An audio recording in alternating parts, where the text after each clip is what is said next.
Hey there, YouTube. Welcome to the rare Transformers review. I know I used to do these a lot, but here we have Transformers Cyberworld Scourge in the Ultimate Cyber Changers size from the Energon Surge subline. I'll be honest, I'm not the biggest fan of Scourge, but I was at my Target yesterday and I went, wait, so he's a pirate ship. I'm planning to get the Shockwave, who turns into a Spinosaurus, but he's a Scourge, who turns into a pirate ship. That's really cool. Let's check this out. All right, that took longer than I thought. They really tie these down really well nowadays. So, funny thing about Scourge is the box labels him as transforming in 2 steps, but the instructions show a bunch of steps, mostly because they need to show you how to store accessories and the play features with other toys. Which is kind of funny, because, you see 2 steps and you're not expecting 8 mini pages, or at least a 2-sided document. I know my colors are looking a little funky because my lighting is weird. Let me try, he's gonna fall over. Let me try opening up my window to get some more natural light. All right, here he is, how he looks right out of the box. You can see he's got transparent plastic doing kind of like a skull and crossbones thing in the chest, which is really cool. And the instructions tell you hey, when you take it out of the box, close this up. And now he has a big boat front as his chest. No head articulation because of how the transformation works, but he does have full arm rotation due to the ball joint, which is actually a pretty deep ball joint, which is pretty cool. No elbow articulation because he has no elbows. He's got a ball joint at the hip, but because of his kibble, or I guess part of his molding here, it does prevent him. Oh, actually he does. Okay, depending on his angle, sometimes it gets stuck. We'll talk about that in a second. But he can get a full 90 degrees back, full 90 degrees forward, and he can mostly do the splits, which is kind of cool. And it's on kind of a soft ratchet, but you can get, it looks like it should go farther, but it doesn't. It is stuck there. You can get a partial knee bend, and obviously no ankle/foot articulation because the shin/foot is all one mold. But I don't know, between the seafoam green and the teal and the dark blue and the purple, he looks really good. He is classic aquatic transformer colors. He looks like he would go great with Nautica and Skybite, despite being different factions than Nautica. This is really cool.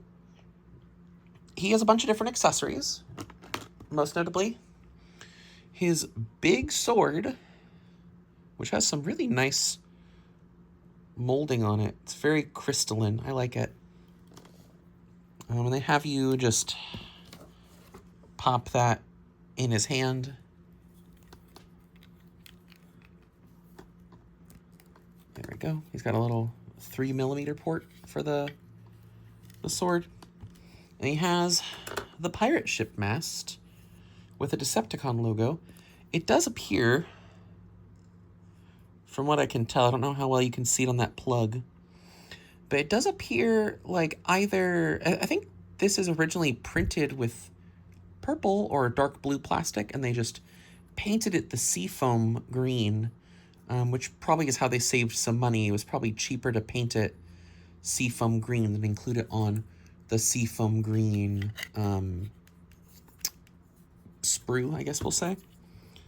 And they have it connecting... What the heck do they have him do? Oh, that's bizarre. What?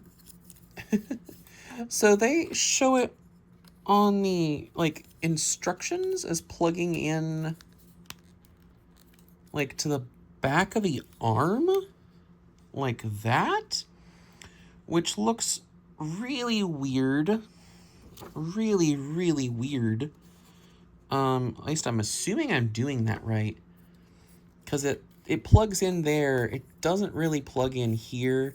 But you could flip the mast around and plug it into his wrist and have a look at that. An arm cannon. A really awkward looking arm cannon, but an arm cannon nonetheless. So I think I'm going to do that for now, unless I need to move something. And then, oh, in fact, they even just show you doing that on the instructions. I guess the back of the arm thing is for storage. And then, included in that, like, little section I had to, like, literally cut out is these four little crystalline, aka purple energon pieces. We have these two, these two kind of large crystal claw shield pieces, which came packaged, attached like so to these other pieces that are very clearly intended to evoke like dragon wings or bat wings. On the instructions, it shows you attaching them like so, to make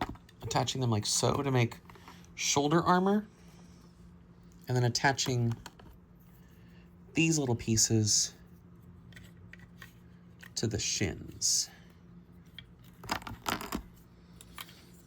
I don't really know if all these like little accessories were necessary, but I feel like a lot of toys produced by Hasbro recently have been doing just a bevy of small accessories to help pad out the budget. So there we go. We've got some shin accessories. We've got some shoulder pauldrons made of wings.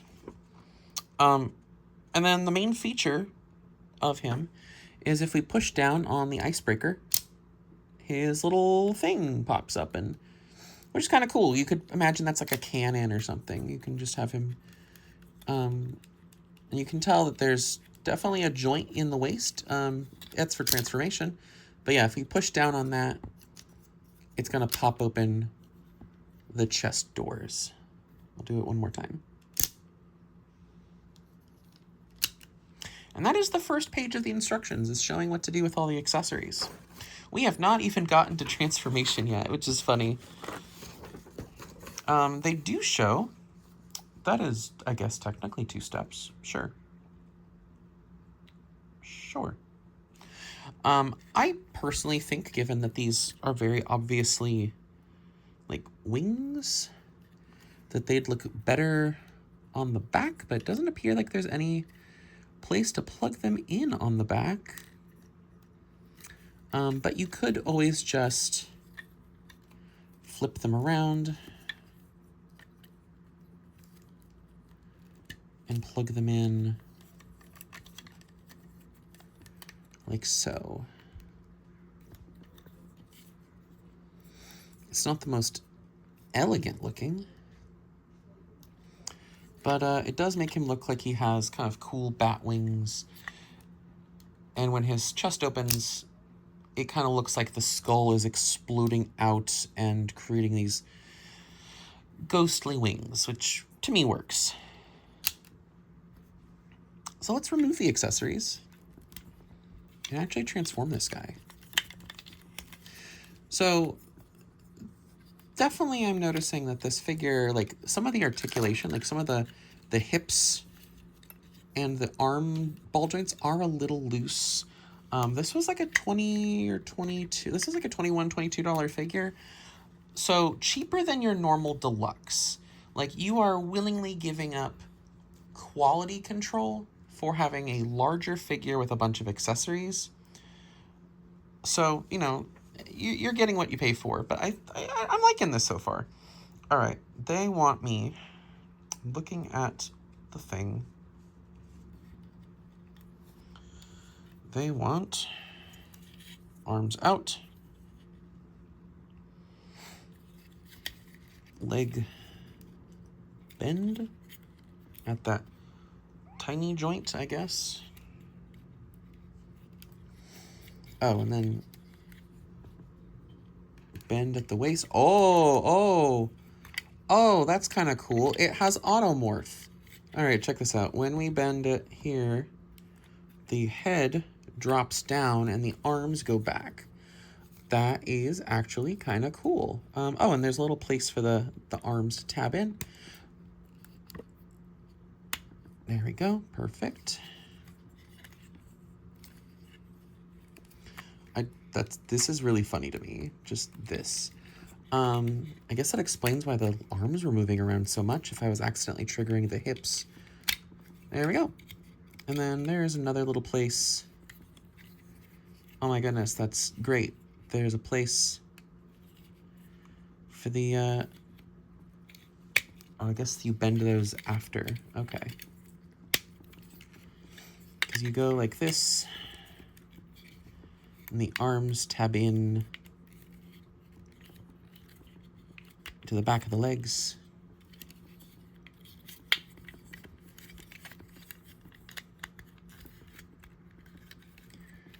I tab in like that. That is definitely basically just a guy laying down, but it looks like a boat. I don't think I ever had to bend the legs. Yeah, I never had to bend the knees. So that's fine. It's definitely a boat. It's kind of a weird boat, but it's definitely a boat, but also just a guy lying down. And this looks pretty good. Let's give him his mast. And the mast appears to, that's why it plugs in the back of the arm. The mast plugs in right back there. And this looks a lot more like a boat. This is kind of cool. I like this. This is fun. And the accessories, it tells us to do the sword at the front. That is insane. That is a big old ramming boat.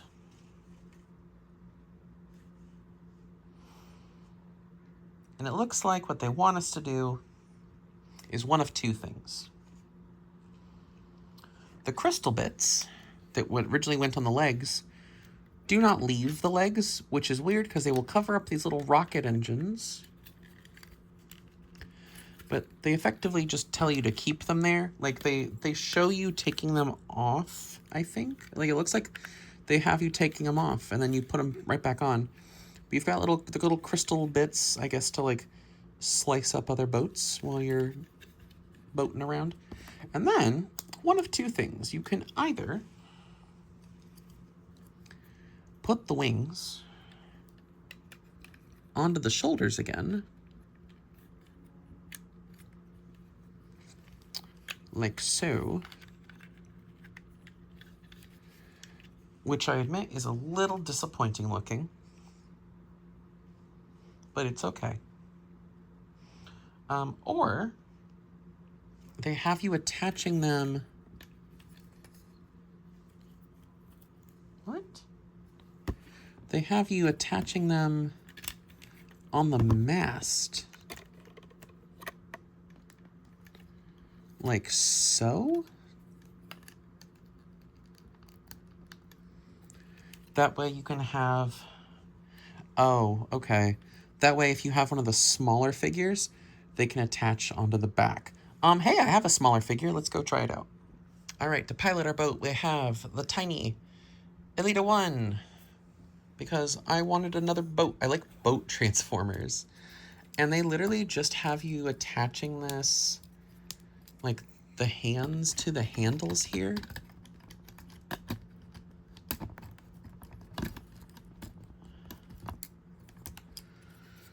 Okay.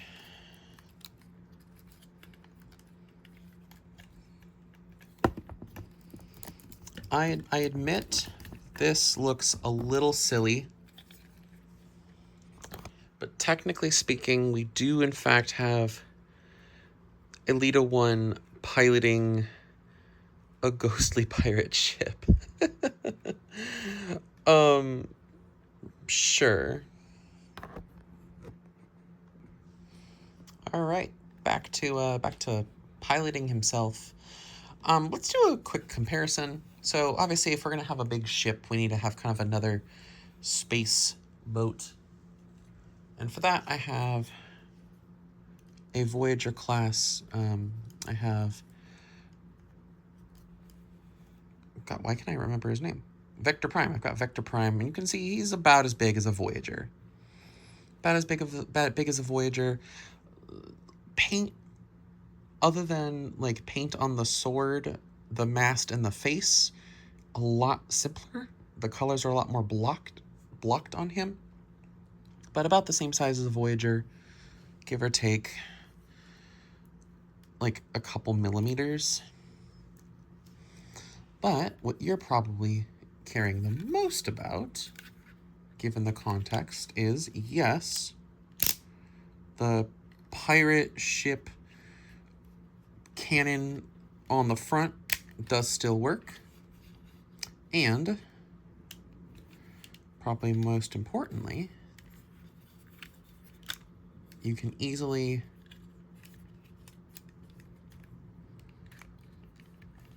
just go like so to retransform him. There we go. I do kind of wish that the waist locked in a little bit better, because it's a little loose. Like I'm pushing down to try to click it into place, and it doesn't click into place, which is a bit of a bummer. Yeah, so then all you would need to do in robot mode, oops, is attach the sword.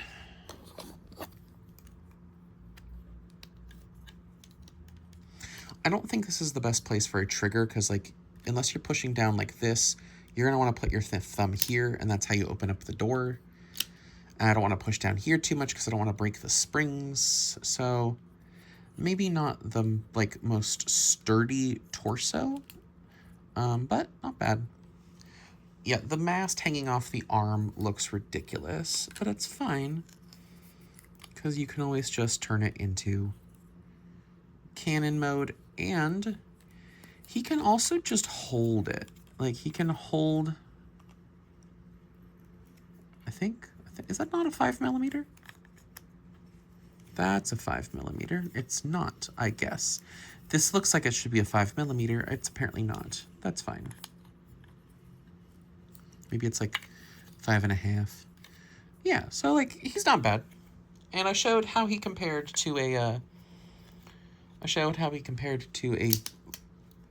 relatively modern Voyager in his vehicle mode. And then for comparison, here he is with a relatively modern Voyager in robot mode. And you can see, while this Elita 1 definitely has a lot more kibble on her back, he scales pretty well with a relatively modern Voyager. About the same height, though significantly less articulation. And that's just kind of, I guess, one of the costs you'll have to factor in if you decide you want to buy him or not. I think for what you're paying for, this is a fun little toy. It's the first time I think we've seen Scourge as a pirate. I don't think we've ever gotten a pirate ship alt mode. The colors are cool. We don't get aquatic alt modes that often, so relatively unique. I'm actually really glad they're doing stuff in Cyberverse to experiment with alternative, alternate modes. Like, I think, like, we literally had a Megatron that turned into, like, a bull Or maybe that was the Galvatron. I don't remember. Either the Megatron or the Galvatron turns into like a bull / Minotaur, which is crazy. Like, that's so strange. And the like little ride mechanic that I showed is definitely a gimmick. It's not needed. I wish instead of having the like ride on his back mechanic, they could have just turned these very obviously wings and had them instead attached to the back. Because having them attached to the back of the arms to be wings, like ghost dragon wings, would look so much cooler than having them be these awkward pauldrons on the front of the shoulders. But other than that, not bad. I don't know. I like it. Do I recommend it? I think if you like the figure and you want to give it a go, it's worth it. I think if you're not super into the character of Scourge, and if you're not really into just fun, weird alt modes, then this one probably isn't for you. And look forward to when I do the Shockwave video, when I eventually find him as well. Until next time, I've been Sylvia Moonbeam, and see you later. Pew, pew, pew.